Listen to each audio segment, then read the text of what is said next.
Come on, man. Why would they put the pool on the roof?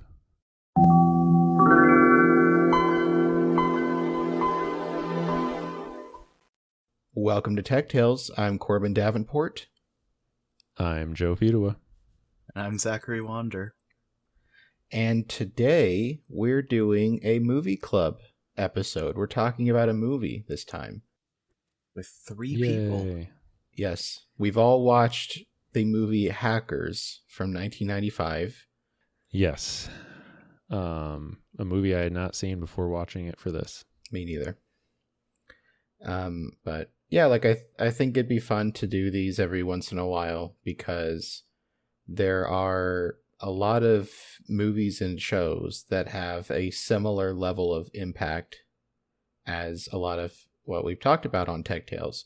And I was going to say it's an opportunity for me to do episodes that don't require hours of research, but this movie was an hour and a half long and I kept pausing it to write down stuff. So not quite as easy as I was hoping for, but we're all here now, so that's fine. So Hackers is a 1995 film starring Johnny Lee Miller, Angelina Jolie, Jesse Bradford, Matthew Lillard, Lawrence Mason, and a bunch of other people. And it notably was a pretty big bomb in theaters, but it's become kind of a cult classic over time. So before we get started, why don't we watch the trailer together as like a catch up? Yeah, we're going to do it. Do we have to? Yes. Click play in 3, 2, 1, play.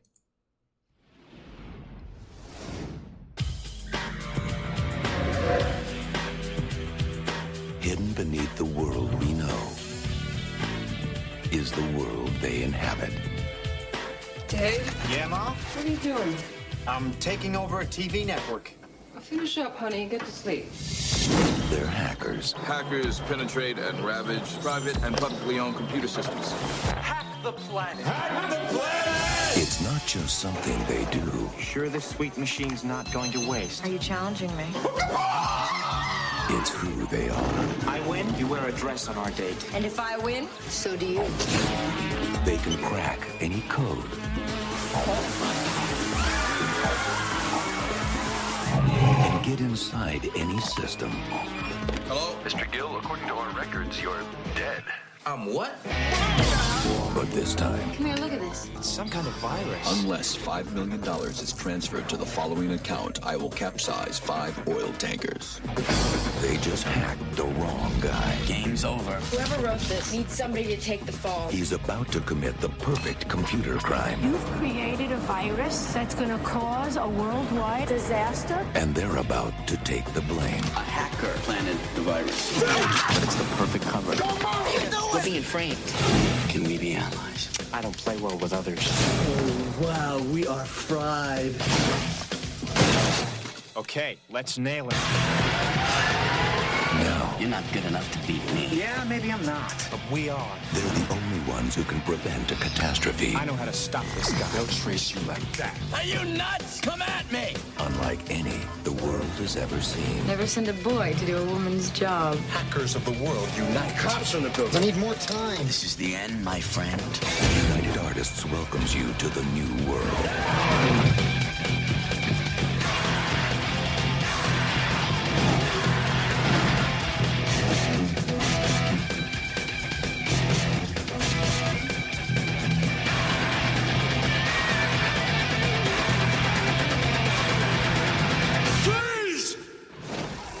Hackers.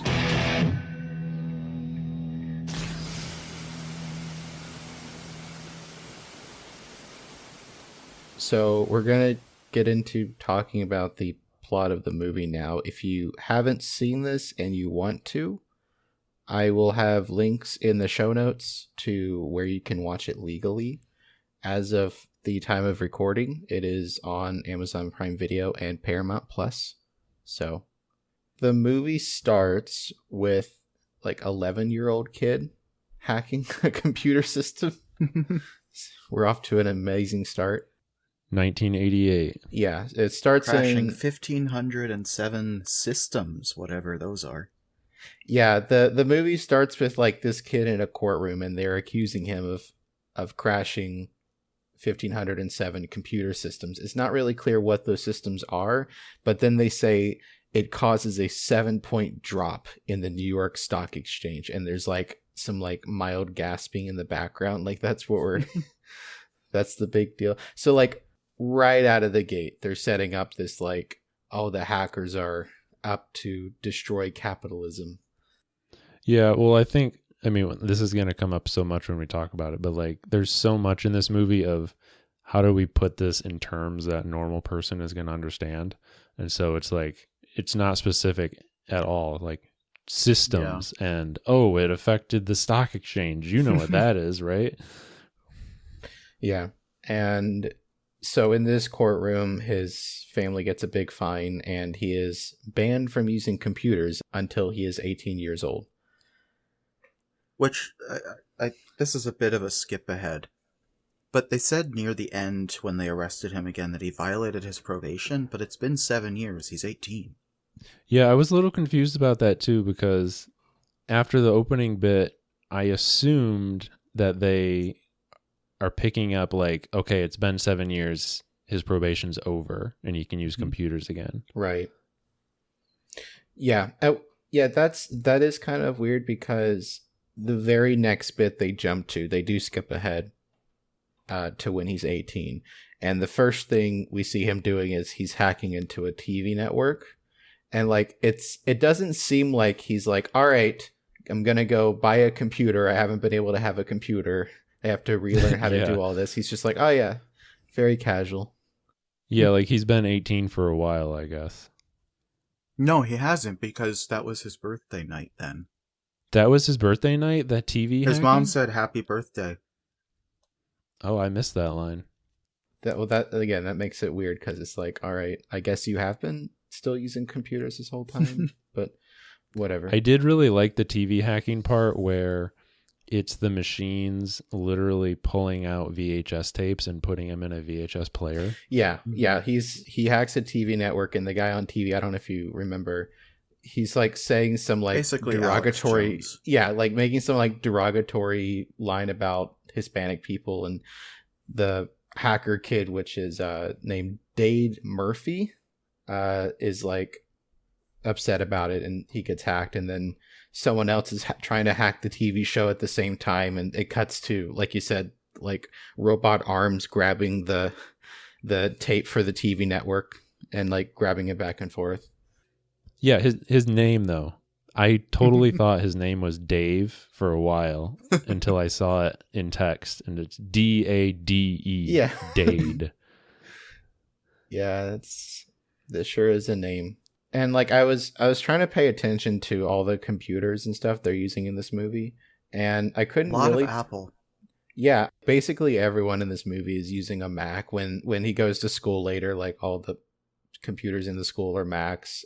It seems like everyone is using like a PowerBook throughout the movie, but yeah, so it was kind of interesting. And I was trying to pay attention to what was on the screens.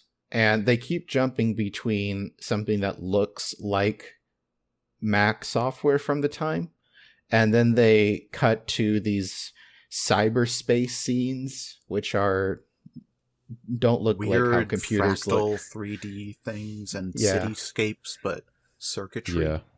Yeah. But like the actual parts where they're using a computer looks moderately like a computer. But a lot of other movies and TV shows I've watched where they're just like mixing together stuff, or someone will be using a Mac and then they turn it off and it exits to like a DOS prompt, like stuff like that. So that was, I guess that's kind of good. So after that TV hacking scene, Dade moves to New York City with his mom because his mom gets a job there and he's enrolled in a new school. And the school is where we meet Kate Libby, who is played by Angelina Jolie. This is her first Hollywood movie, is Hackers. Oh, really? Yeah. She shows her around, and then she does the prank of saying there's a pool on the roof, and then it cuts to him like getting locked on the roof with like 10 other new people. Come on, man. Why would they put the pool on the roof? Why would you just walk out the door?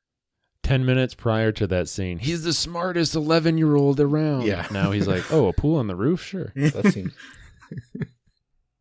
And we slowly learn that a lot of the other kids at the school are also hackers, which is interesting. And one of them, who's named Ramon Sanchez, and his hacker name is Freak with the PH instead of an F. And he sees Dade hacking his grades in the computer class right No, after he's he not gets hacking to his school. grades. He's hacking his Yeah. class assignment to get into the same class as Angelina Jolie. Yeah. Yep. And he sees him do this, and he invites Dade to some kind of like hacker hangout place after school. I don't know how to describe that area. It was that whole thing was so weird. It was like it really felt like this was someone's dream of what they wanted the world to be like. Like, ooh, these cool Yeah. hacker hangouts, and everyone runs around on rollerblades with leather coats. Well, it's either somebody's dream of what they want it to be, or they're like trying to like, or it's like propaganda of like, this is what hackers, this is how they hang out, this is what they do. Type They thing. play arcade games. Yeah, the hacker club space was kind of like, again, like it's so weird. It kind of looked like a mix between a nightclub and like the Batcave, like that kind of energy. Everything was like spray painted all over the place. Yeah, there's like rollerblading. There's a lot of rollerblading in this movie. Yeah, I mean, it was made in 1995. Okay. but still. Yeah. So yeah, and then like when he gets to the club, there's like this giant video game system that's like a bunch of screens all connected to each other, and he's playing some kind of 3D game, and it's not really clear what this is, but I did catch there was a PlayStation logo in the middle of that, so like maybe they paid for something. Kate is there, and he beats Herb's score in the game, so we set up the conflict, I guess, or continue the conflict because she stranded him on the roof earlier. All of the main cast, except I think one person, has their real name and also a hacker name, which makes this like really annoying to talk about because you can't even like see that their faces are the same. So I'm gonna try to use everyone's like normal names. I think that's probably easier. It seemed like they went more by their hacker names though. They went back They and didn't forth really a lot. call each other by anything. After that weird club scene that I don't really fully understand, Dade goes back home and he hacks the school sprinkler system to go off in the middle of the day. And then like there's a bit where it goes off, and then Kate walks up to him and she's like, "What's going on?" And he's like, "Oh, the pool on the roof must be leaking." And You forgot to mention a key component of that though. He is the only one with an umbrella. Right. Then they like go back to the club already, or Dade does, and most of the other people are there again. And I noticed this is when the technical term dropping just ramps up. Like they just go off and talk about like the Red Book. Like Unix and all this other stuff. And I did appreciate that it seemed like they were using all of the terms they were bringing up correctly, even if it was just like name dropping and move on. They weren't doing the like CSI show kind of thing where they just babble complete nonsense. The CW syndrome. Yeah, like it seemed like they had good enough consulting to tell them what all these words meant. And like we get more invested in the main cast of hackers, and of course like there's like a outer circle of people that come in and out of the movie, and they're all kind of acting the same. Like they very much try to instill the idea that like all these hackers are like very counterculture. They're all wearing leather jackets and that kind crazy of pants. Yeah. The Nikon guy has like sunglasses that he wears all the time.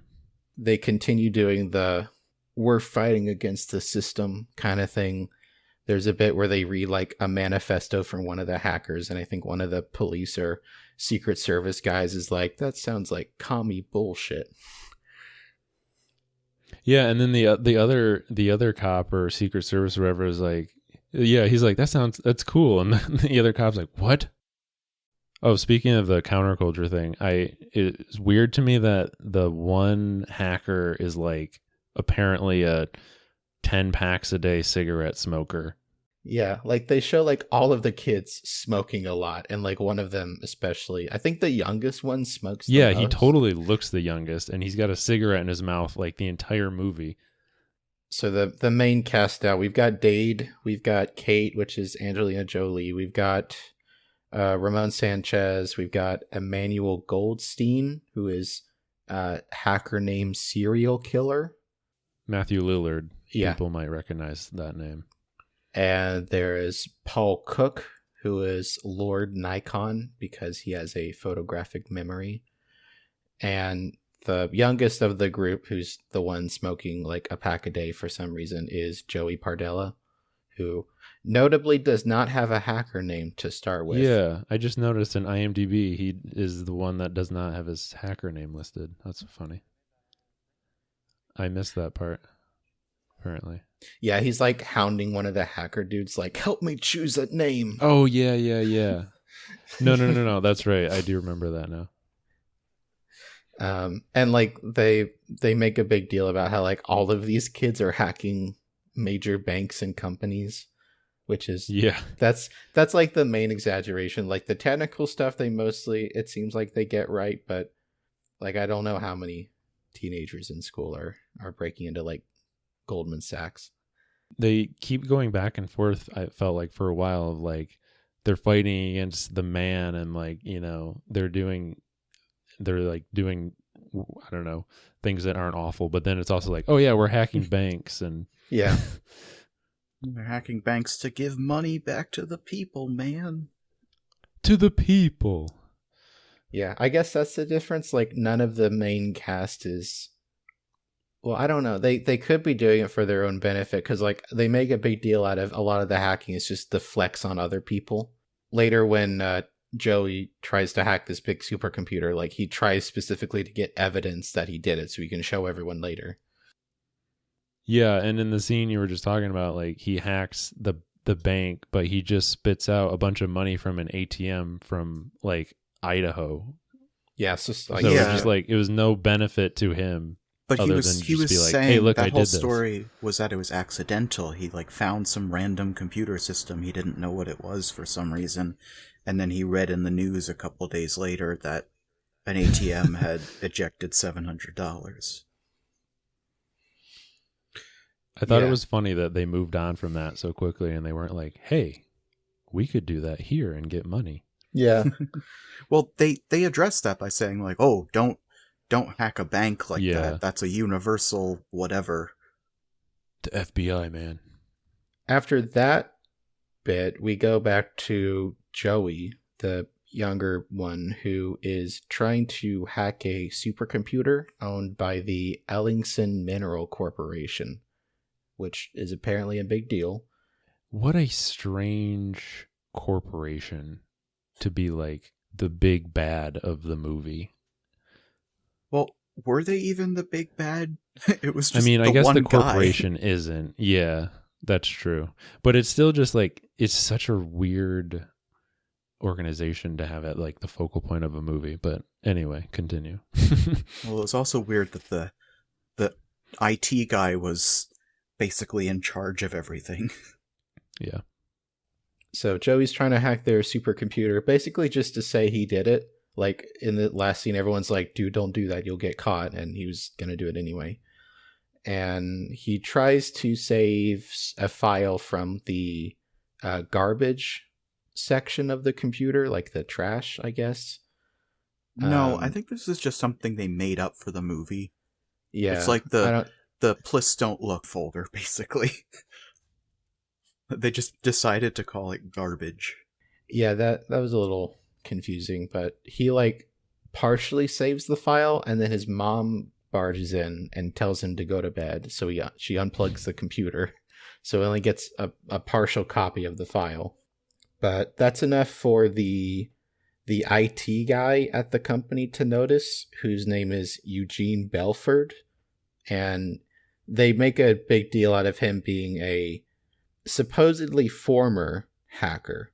Like he's just doing security for this big company now. But we learned that the file Joey was saving was actually a computer worm that he made to siphon money from the company. And his plan is to, at some point, transfer all of that money out and just go hang out somewhere with a buttload of money.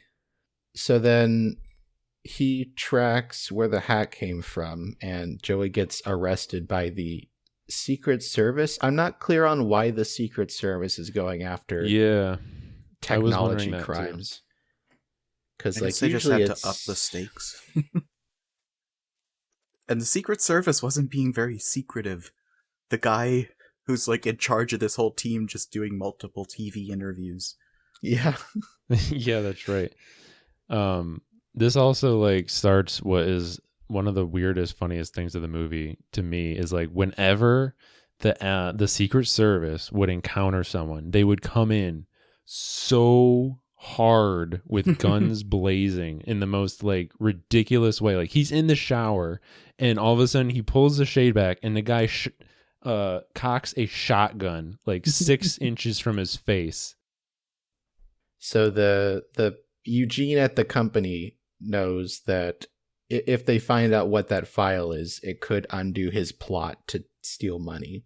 So he starts trying to frame basically everyone in the main cast. Joey gets arrested. He's put on parole because they want to track him and see like who he gives the file to. So then there's a bit where Kate has a party at her house because it's, I guess her mom is rich or something. They just kind of skimmed over that. It lets slip that Kate's hacker name is Acid Burn, which was the hacker who was fighting Dade for the TV network at the start of the movie. So then it's like the best hacker name in the movie. Have we mentioned what Dade's hacker name is yet? I don't think so.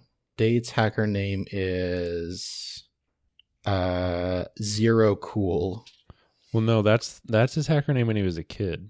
He has a different hacker name. Crash Override now. Yeah. Crash Bandicoot. His hacker name is not good. No. Well, he made it up on the spot, so like his character, I mean. Yeah, everyone else has no excuse.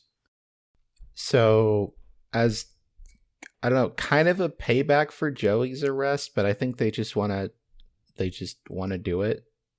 Kate and Dade have a contest to see who can harass that main Secret Service agent the most.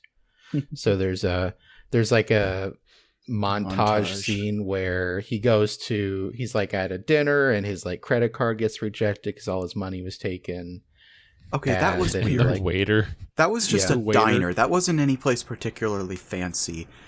Who, when your card rejects once, comes to your table with scissors and cuts it? Yeah. He just cuts the card. Cuts the card right at the table in front of him. Doesn't even ask or say anything about it. Just like cuts it immediately. That was so weird. And then they like mess with his like public records, so someone calls him and says like he's supposed to be dead. The contest ends in a tie somehow. I don't know what the criteria was, but that's just how that ends. They also made a I don't know what the PG way to say this is, a personal ad for him in the paper. And he got quite a few interesting phone calls from that. Okay, so Joey is released on bail. He gives the disc to Ramon, and he doesn't know it, but Ramon's getting followed by Secret Service. So he gets arrested this time. Because they kind of realize all of them are being targeted, Kate asks Dade to copy the disc with the partial file on it.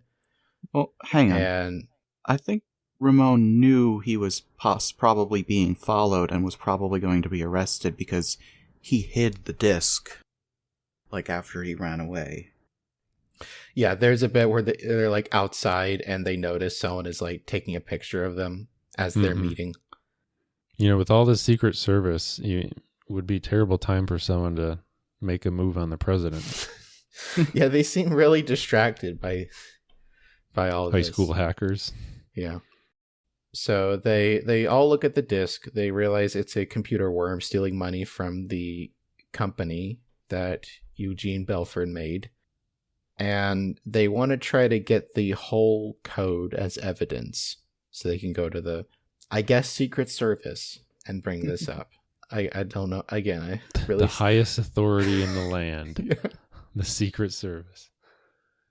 It isn't a virus. It's a worm. What's this one eat?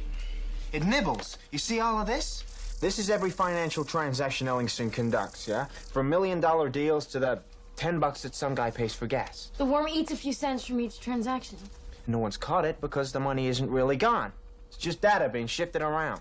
And when the worm's ready, it zips out with the money and erases its track. Joey got cut off before he got to that part. Check it out. By this point, it's already running at what?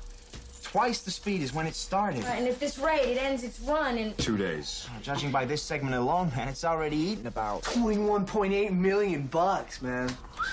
Whoever wrote this needs somebody to take the fall. And that's Freak, and that's Joey, and that's us. We gotta get the rest of the file so we can find out where the money's going before the worm disappears, so we can find out who created it. I know who wrote it. What? This Ellingson security creep. I gave him a copy of the disc you gave me. You what?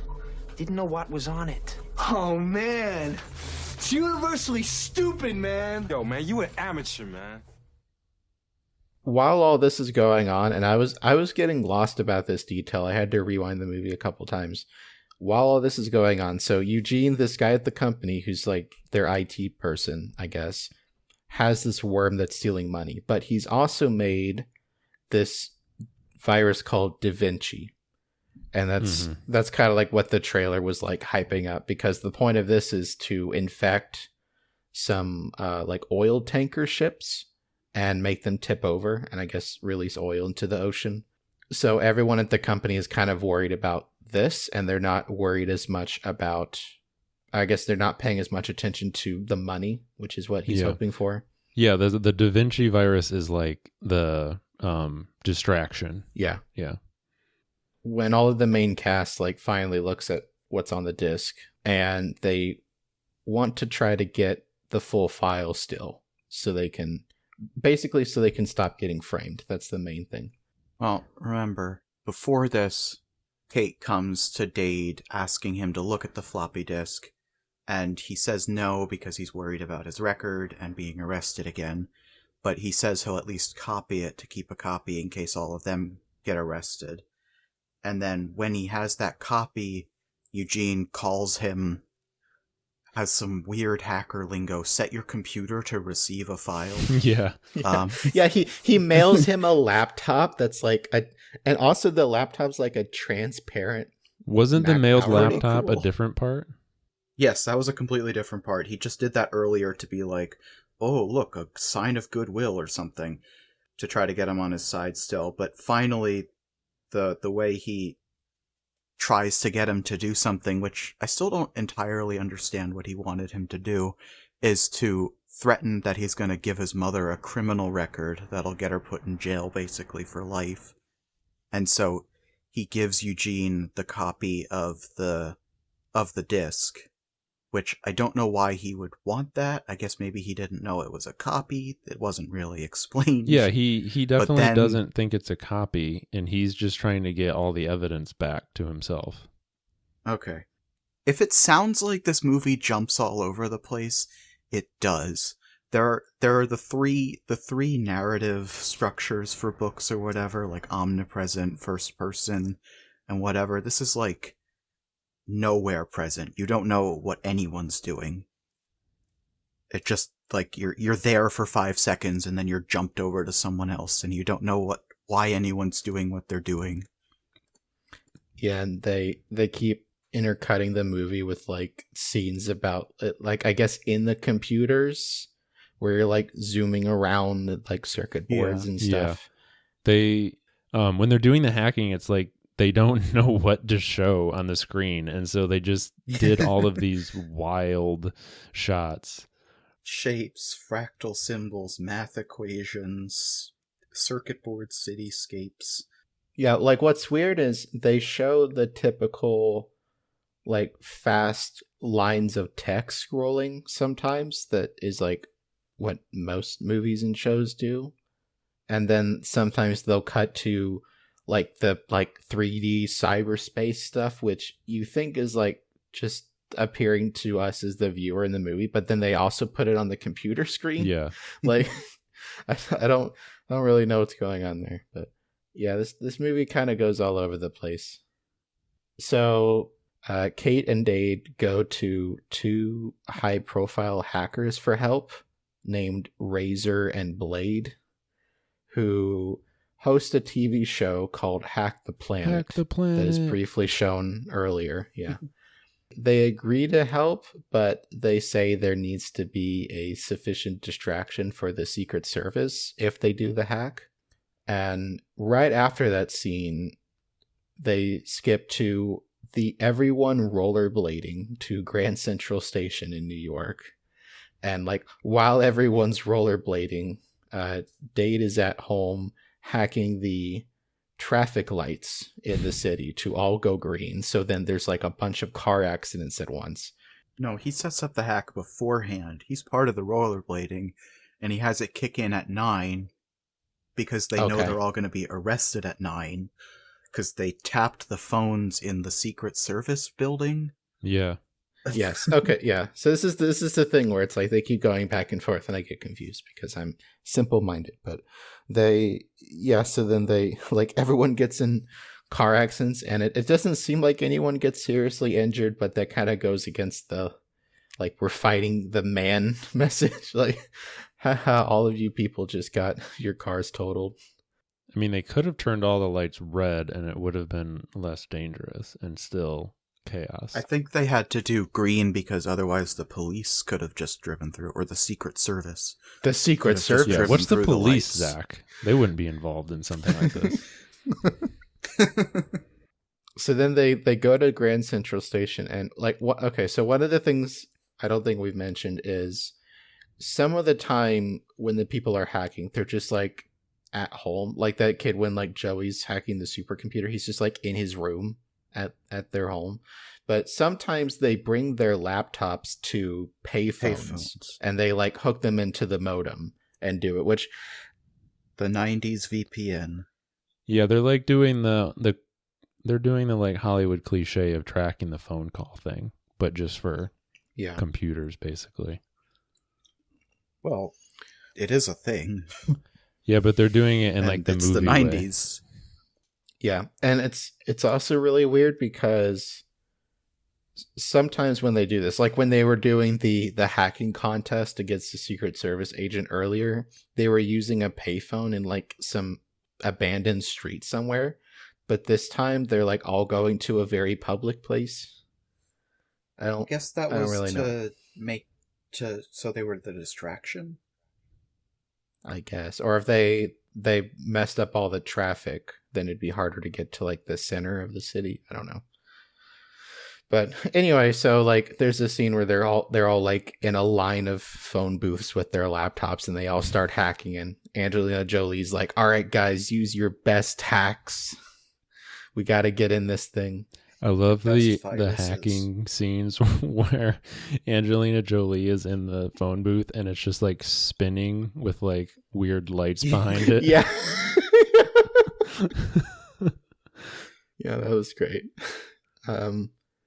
And so they're all like trying to hack into the supercomputer at the mining company, and eventually someone calls in Eugene, the IT guy, to like fend them off. And the scene, it just looks like they're playing a video game now. Yeah.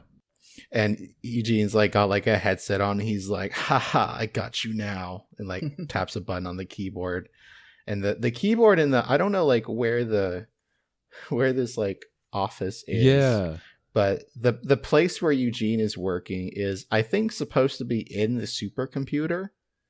But he's got like giant monitors. He's got like a touch keyboard. Well, it's like it's this No, giant, it's just a bunch of round buttons. yeah, it's this giant piece Yeah. of acrylic with like orange light, and then it has like all these round black buttons all over it. I won't be too hard on the movie for that type of stuff because it's hard to like visualize hacking. They're like trying to Yeah. put like a physical component to hacking so you can like see stuff happening, and yeah, it's weird. Yeah. Like if this was realistic, it wouldn't be very Yeah. interesting to look at. And again, they're pretty good with the terminology, so it's not like they're just making up 100% of all of this. Like they specifically mentioned earlier, like, oh, the kid got into a super user account and that's how he's able to get this file. And, you know, here's the most common passwords, and you kept using the most Oh my common gosh, the passwords. most common That's why we passwords. broke How in. haven't we talked about yet? The 4 most common passwords in this movie make no sense at all. Yeah, what was it like? I think the password to the computer is God. They keep Yeah, bringing yeah, that was up. the one Yeah. that they got. And the 4, they say this a couple times, that the 4 most common passwords that people use: love, sex, God, and secret. I'm pretty sure even in the mid-90s, most things wouldn't accept 3-digit passwords. Yeah. Also, why would whoever the evil woman was, have a super user account? She works at yeah. So like while this is going on, again, like a million things going on in this movie, I can't accurately describe what's happening, but this whole time Eugene is dating a woman who's like also working at the company. I'm not clear on what her job is, but Okay, I think I missed that detail that they were dating the whole movie. I thought they just Yeah. got together at the end. No, they were together. That's why they were in the scheme together. Yeah. There's the hacking scene that looks like they're playing a video game, and then they switch to a montage of hackers from around the world joining in. like it's like a Marvel like climax of a Marvel movie. All the heroes coming in to defeat the bad guy. The main group manages to copy the worm file just in time for the Secret Service to show up at the station. Again, like, they're in Grand Central Station. There's probably police there. Why didn't they get any of the police in that building already? Like, they make a big deal about the Secret Service guys being stuck on the road after all the car accidents. Like, you can't call one of the cops at the station about this? Like, They hey, didn't have cell phones in 1995. But the main group kind of escapes for a second, and then there's a bit where They don't escape. It's that they had a decoy phone set. Yeah, the main group eventually does get cornered by the Secret Service, and while they're arrested, Dade throws the floppy disk with the full file on it into a trash can, and when he goes out, he's like yelling a somewhat cryptic message about trash to Emmanuel, who's standing outside. So after they're arrested, he like goes back in, he's like digging through the trash can with everyone looking at him, and he finds the disc. I think that was a pretty big stretch there. That he would pick up on that he meant to go look in a trash can, and he would know which trash can to look at. He had to have known that there was a possibility they would get caught. So they just didn't explain this part like of a plan. Oh, we're going to say a code word of where we put the disc if we get caught. But and it could also just be that they decided not to film him digging through a bunch of trash cans because they'd had enough montages already. Yeah. I want a trash digging montage. I think that might be giving this movie a little bit too much credit, Zach. Yeah, so he finds the disc in the trash, and they cut to all of the people who just got arrested in questioning by the Secret Service. And then the TVs get hacked during an interview, and suddenly none of them are in cuffs or anything. They're just in a lobby. Yeah. Yeah, like all the cops are just like mesmerized by the TV broadcast, and they're like let out of their interrogation rooms. But the cops haven't had much to do, you know. It's the Secret Service has been been taking their jobs. Yeah, and the guy who fished the floppy disk out of the trash is on TV being broadcasted by the Hack the Planet people, and he lays out this guy was stealing money, and he mentions him and his girlfriend by name, and he like somehow that's enough to convince the Secret Service guy watching to be like, oh, it was so obvious. Yeah, there wasn't a point where he was like, here's the disc, I've uploaded it to the net for anyone to look at or something. It's just like, just gave we a found bank this guy account number, and the guy was like, oh. Yeah, and like he made a point of saying like, this is the bank account in the Bahamas where the money was going to be transferred. So it hasn't happened. It seems like. See, I don't know why that would be enough evidence, but it's a movie. So girlfriend gets arrested, and Eugene tries to get on a plane with like a disguise, but he gets caught too. Somehow the Secret Service got on the same plane and decided to wait to arrest him until halfway through the flight to Tokyo, where they were probably in international waters. Yeah, it's very funny. And then the movie ends with Dade and Kate going on a date, and that's it. That's the end of the movie. Kind of I don't know, like I mostly enjoyed watching it because it was silly, but also wasn't silly in the annoying way, like hacking in a lot of movies and TV shows is, where they're just saying nonsense. See, like I don't like. For me, I don't know as many of the like hardcore technical computer terms. And so a lot of it to me, as someone who does know more about technology than the average person, but not as much as like you guys might know about like coding and stuff, a lot of it did come off as like, oh, they're just saying stuff right now. That doesn't make any sense. So they were real things and generally applied correctly. It's just that it didn't make sense anyway because they weren't connected. Like they were, if that makes sense, it was in the right context and it was the right terms, but there was no connection. Yeah, like they were just listing off like terms, basically.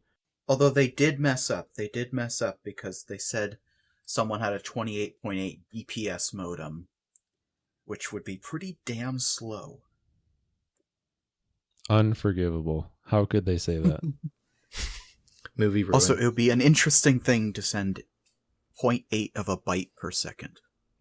0.8 of a bit per second, actually. I thought the movie was... It was kind of boring at times to me. Like I remember I checked how much was left at one point, and there was 45 minutes left. It had only been an hour, and I was like, "Yeah, really? There's still 45 minutes yeah, I was left?" hitting that too. Yeah. It was like the first 10 minutes. You saw it in the chat. I was like, "Wait, it's only been 10 minutes?" Because they kept cramming in so much random things happening. It's an action movie, but it's tech. Yeah, I guess it is an action movie. Like the plot took second fiddle to the whole look at our cool visualizations of whatever the hell is happening on computers. And that's the other thing too, the plot. This is like one of those movies where I feel like the plot wasn't really established that well until like halfway through the movie. No, yeah, like I kept getting confused about the two completely different viruses that were planted by the company guy, and then also like again they kept swapping between the kids' real names and their hacker names. So until I got to the point where I could associate the faces with both of them, it was really confusing. So I'm sure like if anyone hasn't seen this movie and they're listening to this, they're much more confused, and I understand. Oh, I've been confused this whole time because for some reason I'm not good with names. So like for some reason their hacker names are the only things that I've remembered. And every time that you've been using their real names, I've been like, who? We're just using everyone's real names except the girl who is Angelina Jolie. Who had the best hacker name? What a shame. And arguably the best drip. Dade was pretty. He had a pretty good fit. He had some good puffy leather jackets. Yeah. It was great.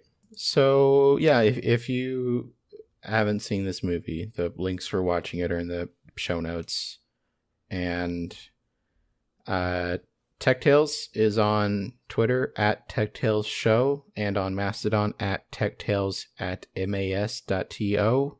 We don't have any sources in the show notes this time because I didn't have to research anything. I just had to watch a movie while pausing it a lot. And thanks for listening, and we'll be back in your podcast feed soon with something that isn't a movie, I promise. Bye. Goodbye.